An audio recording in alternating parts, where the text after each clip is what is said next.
at 10 continues with no wait weather.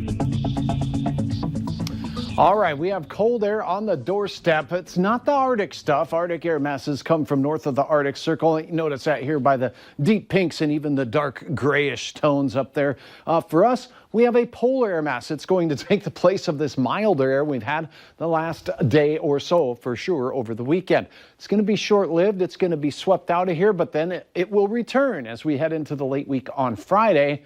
After that, well, it looks like we warm up and keeping most of that Arctic and polar air up to the north just a little bit. But snow is in the forecast as we go into and through next week. I'll have much more on that here in a minute. Right now, it's cold out there, 5 degrees on the thermometer, and it feels like 4 below zero thanks to just a 5-mile-per-hour wind from the west.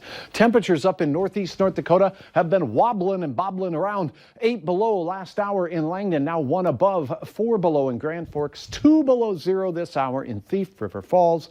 Wahpeton and Gwinner at 10 with Jamestown this hour at 13 degrees. This is the change from 24 hours ago. And notice where the coldest core of air is moving right into Grand Forks' kitchen. 31 degrees colder tonight than last night at this time. Clear skies, well, they're part of the issue here with cooling off quickly.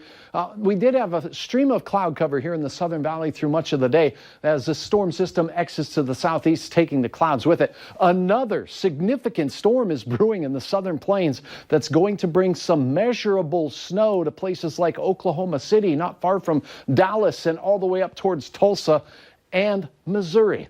For us, here's what we need to be concerned about tonight. No computer model handling how cold we've dipped off here in the early evening hours. So as we go through the overnight hours where you see these pinks, mainly along and north of Highway 200, Hutch thinks 5 to 15 below for start your day temperatures. It's going to be pretty chilly.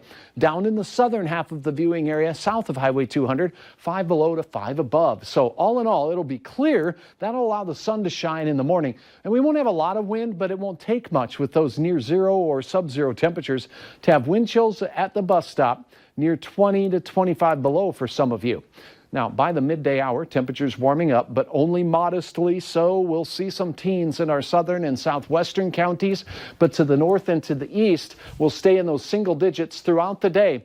One thing we will notice is a shift in wind direction. Most of the day, it'll be out of that chilly north, ushering in that polar air mass. But as we go through the afternoon and particularly into the overnight hours, we'll start to see a southerly wind take hold, and those southerly winds will warm temperatures through the overnight. So while it will be cold on Tuesday evening, by Wednesday morning, things will warm up. More on that snow in just a moment, but right now for tomorrow, single-digit readings near or just above zero here in Fargo.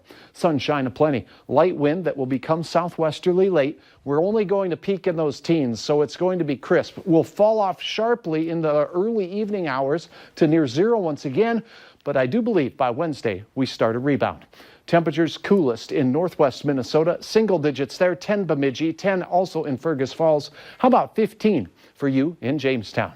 On the lake, ice fishing, you got to be careful no matter what lake you're on out there, as we say, but there's a great picture uploaded by Peyton. Thanks for taking the time to do so. Planning forecast.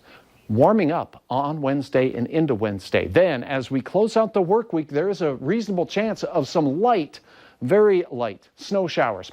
Cold again on Friday, as we talked about, then 20s through the weekend into early next week. But it's what's going to happen in the middle of next week that has Hutch's attention. Take a look at this. Wednesday night into Thursday, American Model says splat. Big-time snow system making its way through with wind into the northern plains. This is a long ways out. A lot could change, but 2 extended range models are showing this, so your storm team will keep our eyes on this if it does indeed take place. It looks like Wednesday into Thursday with wind and measurable snow, mainly in our southern counties. Sounds like exactly what we don't need. Yeah, I after this weekend, I really don't need it. Yeah, thanks, Hutch. Yeah.